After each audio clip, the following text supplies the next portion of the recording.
Ya es el momento acá en Nunca Fuiste al Cine de la entrevista. Tenemos un invitado que nos dan muchas ganas de conversar con él, porque yo personalmente lo he visto en muchas presentaciones de películas, por ejemplo, en festivales, en su rol de productor, también es docente en la Universidad Nacional de las Artes. Vamos a darle la bienvenida entonces a Pablo Rato. ¿Cómo estás, Pablo? Hola, Blas. Muy bien. Y muy contento de estar acá en La Tribu, que es una radio que quiero mucho. Tengo mi historia con La Tribu, pero eso es para otro día. Bien, muy bien, vamos a charlar. He estado en aquel estudio del fondo, claro, a las madrugadas. Mirá vos, ha cambiado mucho esta radio en sus 36 años de historia, y hay mucha gente que ha pasado por este estudio, tiene algún capítulo propio acá en esta casa con parlantes de la calle de Lambaré. Pero bueno, queríamos hablar de varias cosas. Hay algo que nos trajo Pau, de presenciar una de tus clases, que tiene que ver con los festivales de cine. En este momento se está llevando a cabo uno de los festivales más importantes, si es que sigue, ¿no? Creo que todavía está en funcionamiento, el Festival de Cannes. Y bueno, es quizás uno de los más renombrados, de los más donde la alfombra roja también está más cargada de estrellas y de dinero. Entonces, un poco nos queríamos preguntar, y que te queríamos preguntar a vos para que nos repongas un poco cómo es el sistema de festivales, qué tipos de festivales hay en términos de prestigio, de importancia, de su rol dentro de la producción y la distribución de películas. ¿Qué nos puedes contar? Sí. No, bueno, el tema es que el principio es que hay un montón de festivales, ¿no? Y de hecho no están contados todos, pero hay más de 15.000 festivales de cine en el mundo. Eso quiere decir que todas las semanas están ocurriendo un montón de festivales en alguna parte, con sus particularidades, desde pequeñitos hasta muy grandes. Sí. Entonces, claro, la situación que pasa cuando vos tenés que empezar a vincularte con los festivales es que no sabes por dónde arrancar.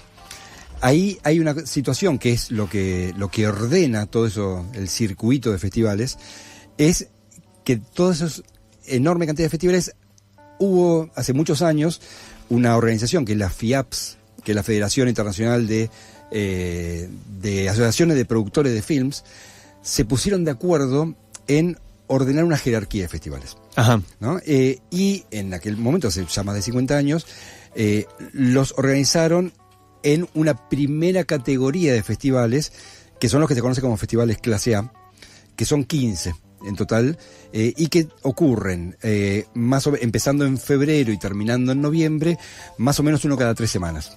Entonces, esos 15 festivales, que son Berlín, Cannes, San Sebastián, Venecia, Mar del Plata. Y después algunos otros, como, no sé, en el Cairo, Tokio, Moscú, Karlovy Vary en República Checa, Locarno. Todos ellos tienen una fecha prefijada ya, y son recurrentes cada año.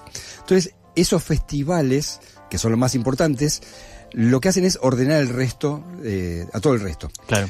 Porque hay una condición que tienen estos festivales clase A, fundamental, que es para poder competir en ellos, tu película tiene que ser la premier mundial, o sea, la primera vez que se ve en alguna parte del mundo, tiene que ser en el festival.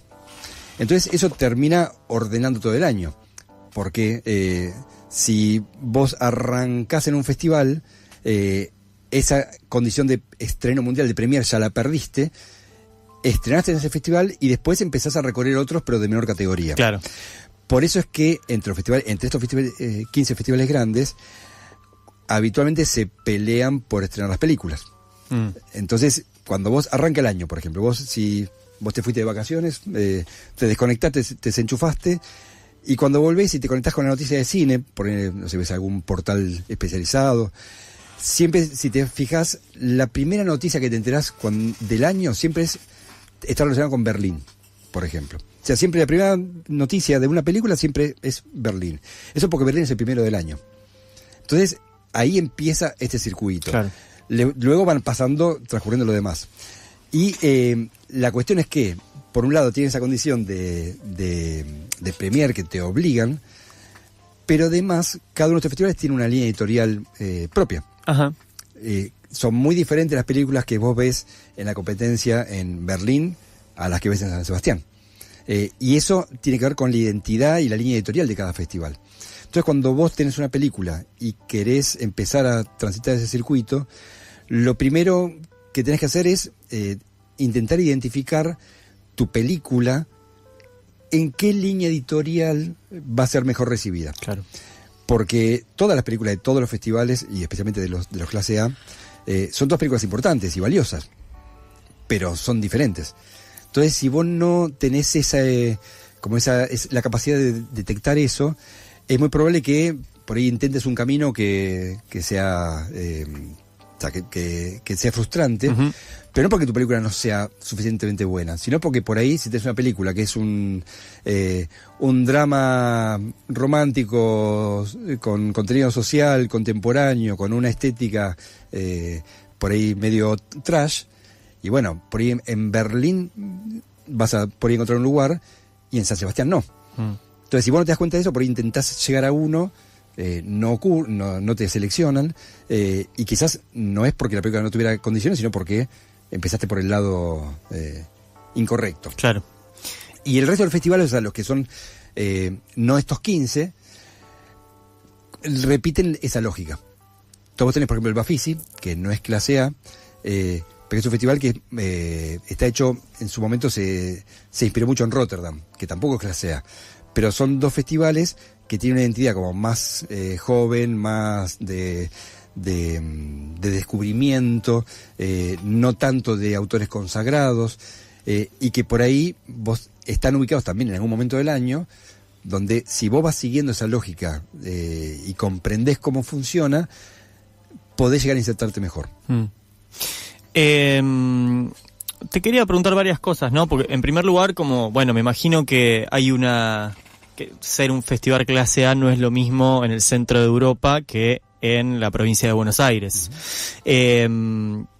Y por otro, digo, ¿qué hay ahí? Digamos, si todavía Mar del Plata sigue siendo, aún con esa distinción o con esa categoría oficial, si sigue siendo importante dentro de lo que es el ecosistema mundial de la producción de películas. Y por otro lado, ¿qué rol tienen hoy los festivales de cine? ¿Cuál es su importancia para, no sé, definir una tendencia, para definir las películas del futuro, para definir el éxito de un director? Sí, bueno, primero, Mar del Plata sigue siendo fundamental. O sea, en este momento está muy bastardeado, sí, por la gestión actual, que lo está destruyendo. Sí. Incluso lo está tergiversando tanto que hasta podría ser que en un futuro pudiera perder esa categoría. Pero, o sea, no solamente están los clase A que están en Europa, en el centro de Europa, pero hay clase A justamente en el hemisferio sur. Uh-huh. Ya te digo, en Goa, en la India, en el Cairo, en Egipto, en Mar del Plata, que tienen una importancia que es justamente descentralizar un poco todo eso, y que no sea solamente en el centro europeo donde se determina el canon claro, de cada año. Y ahí viene la segunda pregunta, no sé, ¿cuál es el sentido de los festivales? Hay un sentido, yo los festivales los veo como con dos perspectivas. Claro. Una es la del público, ¿no? O sea, todos nosotros somos público, el festival nos da la posibilidad de tener contacto con películas que de otra forma no conoceríamos. Y autores, temáticas, cinematografías, que si no fuera por los festivales no circularía. Entonces, como público, nos favorece mucho la posibilidad de tener ese contacto. Ahora, la otra perspectiva es como realizadores.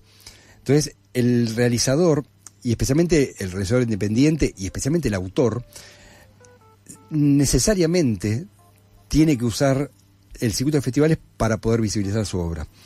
Porque fuera de ese circuito es prácticamente imposible. Porque vos tenés la distribución mainstream, la de las cadenas de cines, está absolutamente dominada por 5 distribuidoras majors, que son multinacionales, que están en todo el mundo y que programan las mismas películas para todo el mundo, ¿no? Entonces, un autor, un realizador independiente, y no solamente argentino, ¿no? O sea, hablemos de cualquier cinematografía del mundo, que quiera tener la posibilidad de que su cine sea visto, necesariamente tiene que utilizar el sistema de festivales. Y hay una cosa más, que es que también funcionan como canon los festivales, ¿no? Entonces por ahí vos tenés cierto autor particular o cierta cinematografía, cierta región del mundo, que cuando algún festival importante o central le pone el foco, le pone la mira, le presta atención, de repente esa cinematografía se levanta. Es lo que nos pasó a nosotros en la época del nuevo cine argentino, digamos, desde el 2000 para acá más o menos, que estos festivales centrales pusieron el foco primero en Argentina, con toda esa irrupción de nuevo cine, que fue muy bienvenido porque o sea, generó una frescura en los temas, en los tratamientos y demás, y eso le abrió la puerta a todo el resto de Latinoamérica. Ahora bien, hace unos 10 años que esa mirada se corrió hacia África y hacia Asia. Entonces, claro, nosotros seguimos haciendo un cine igual, con la misma calidad, pero quizás estos festivales ya no te miran para este lado. Entonces, esa condición de canonizar, de levantar una cinematografía, cuando estos festivales centrales, que son los que quieren marcar, porque también en todos lados se cuestionaba, digo, ¿no? hasta aunque sean cine independiente, de autor alternativo, los festivales grandes también quieren marcar la cancha con eso. Claro, y también me imagino que en marcar el canon también hay como otra cosa que ocurre también es marcar una estética de una época, porque para que esa película, vos decías, una de las funciones es, podemos decir, más la función más comercial que está vinculada a la distribución. Tenés una película, la llevás, tocas puertas, decís, che, mira mi película, comprámela y distribuíla. Y bueno, hay algo también ahí que debe haber, si voy a tocar esta puerta, le va a gustar más algo vinculado a tal cosa, o se habla mucho de cómo se borran algunas referencias históricas de por ejemplo, del cine argentino, del cine argentino reciente, y se empieza a hablar del cine de festivales, ¿no? Como como historias que pueden transcurrir en cualquier parte del mundo, siempre y cuando cumple con ciertas cosas. Sí. No, totalmente. Y ese es el peligro, ¿no? Justamente, de que cuando de repente aparece un director o directora nueva, con cierto registro estético, con ciertos temas, con cómo los toca, y le va bien, al año siguiente tenés clones de eso por todos lados.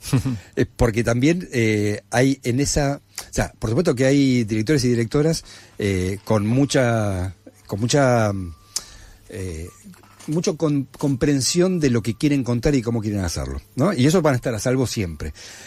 Pero hay muchos otros que quieren encontrar un lugar y no tienen tan claro su propio lenguaje, su propio dispositivo estético.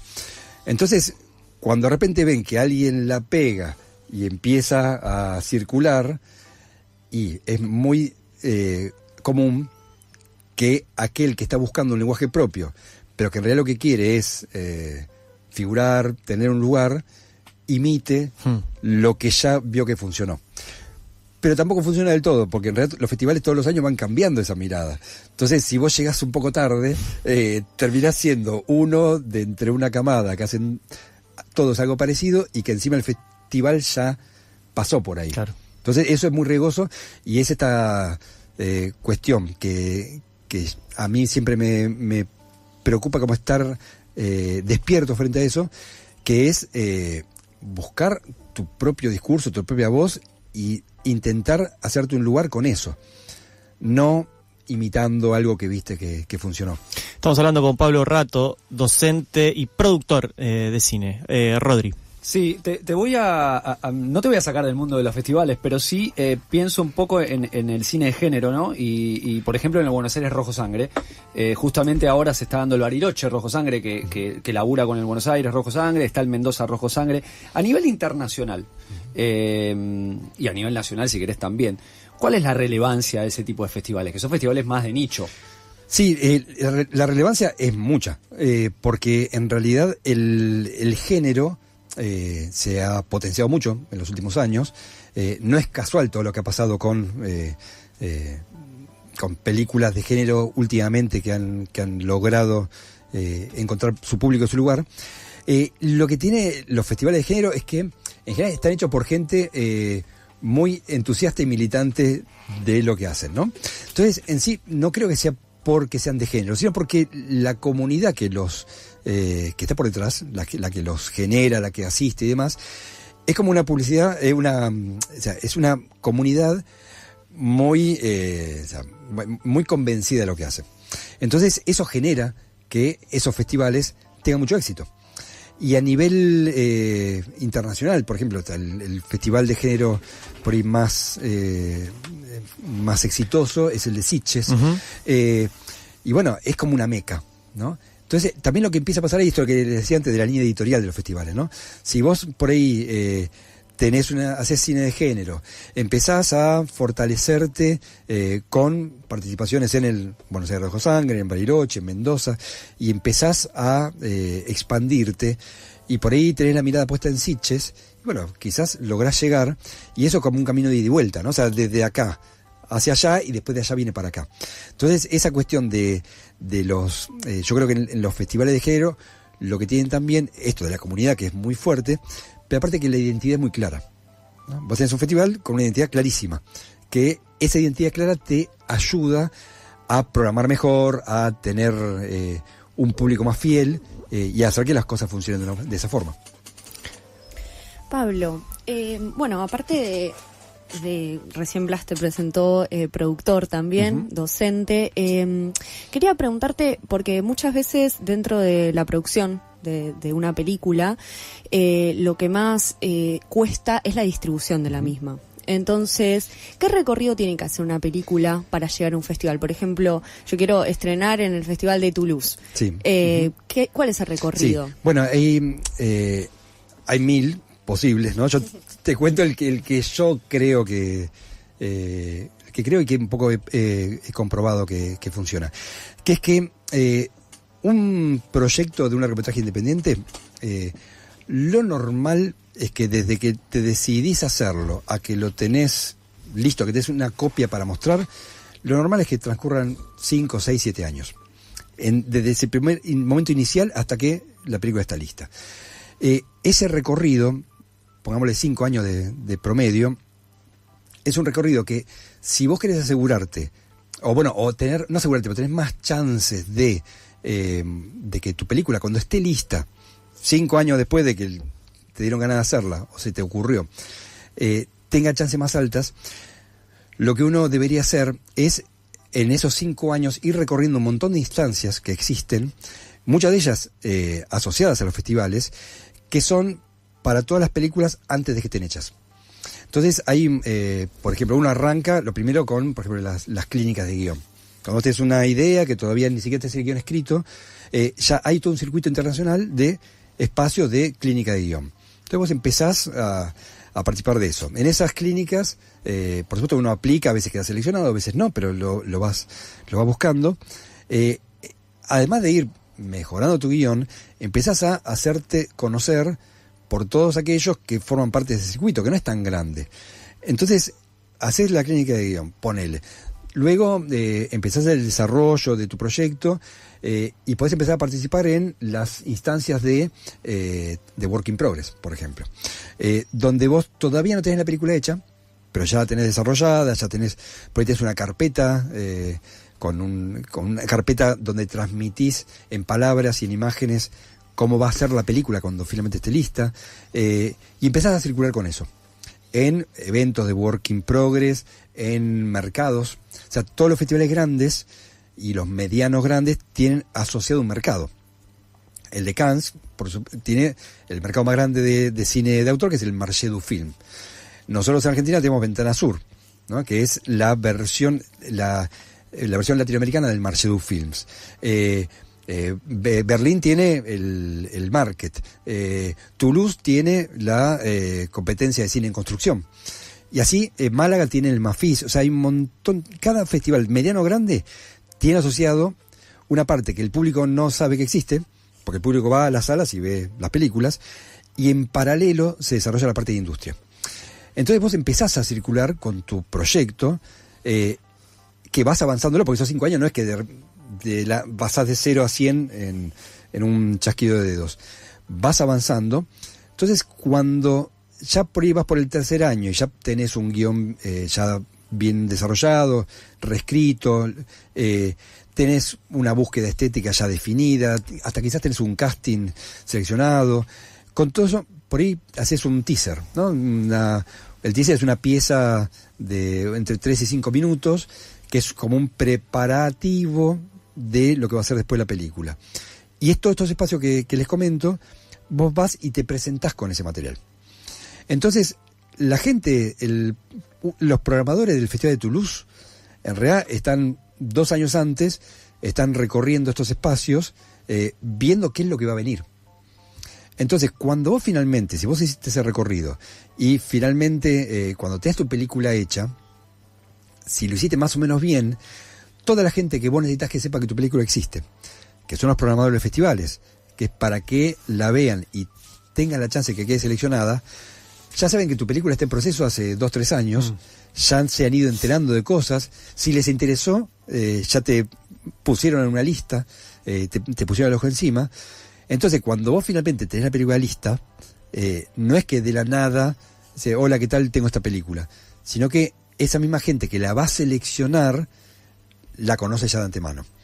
Y eso pasa con la mayoría de películas que ustedes puedan ver en lugares de privilegios, en competencias de estos festivales, han hecho este camino. Pablo Rato, productor, docente, nos tenemos que ir a la tanda, pero me gustaría que nos dejes, aunque sea algunas líneas de tu laburo como productor. Hay 2 directores con los que trabajás que nosotros seguimos bastante, más que 2. Uno de ellos es, Nicolás Prividera, que además es crítico de cine, tiene varios libros publicados. Produjiste películas a María Aparicio, que hemos también comentado acá en el programa, pero hay un personaje que vos venís acompañando hace mucho tiempo, muy importante para el cine nacional, que es Raúl Perrone, el perro. ¿Cómo es laburar con el perro? Pues es otra cosa que el laburo de productor debe ser trabajar con Perrone. Es otra cosa, es algo... laburar con el perro es absolutamente diferente a todo lo que... O sea, cualquiera se puede imaginar qué significa hacer cine, ¿no? El perro tiene su modo de trabajo absolutamente único, y que él lo ha inventado y lo ha perfeccionado a lo largo de todos estos años, y tiene que ver con que él filma de una forma muy acotada, donde todo el tiempo él tiene en la cabeza exactamente lo que quiere hacer, como además el perro edita él, hace el diseño sonoro, hace la postproducción, todo en el garage de su casa en Ituzaingó, con una compu que ustedes no usarían ni para mandar mails, ¿no? Es una cosa... pero el perro trabaja de una forma... Es un artesano, ¿no? Un artesano en su taller. Entonces, cuando él filma, lo que hace es que tiene esta lógica de trabajo, que es que filma un día por semana, siempre. O sea, todas las semanas filma un día. En general los viernes.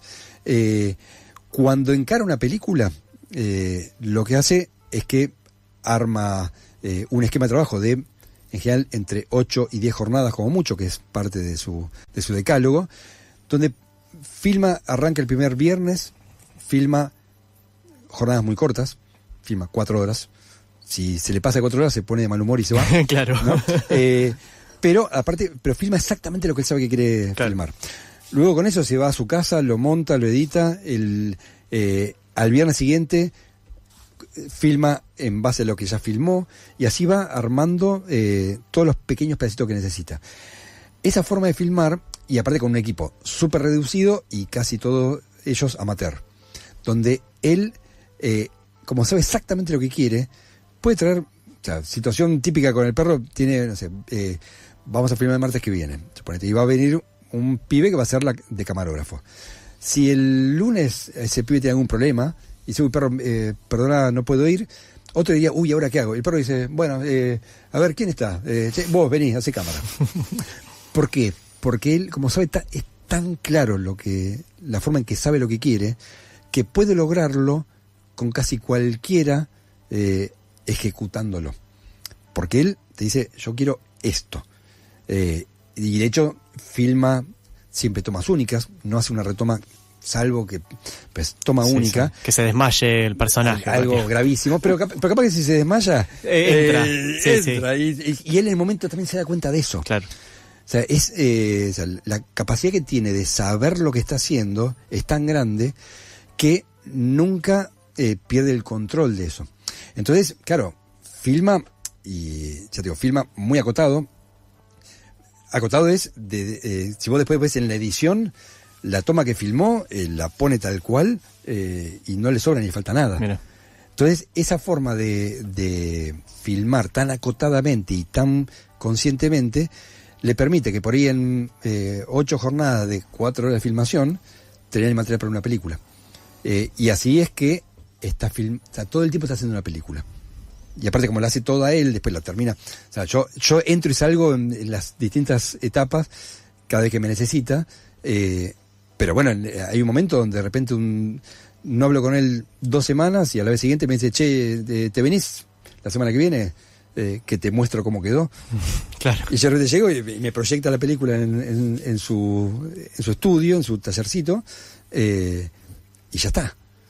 Entonces, arranqué diciendo que un largometraje independiente, 5 años, bla, bla, bla, bla. Entonces, bueno, en ese tiempo el perro hizo 15 películas. Claro. Pero es único, solamente puede hacerlo él. Pablo Rato, productor de cine, docente, gracias por venir acá, nunca fuiste al cine. De nada, al contrario.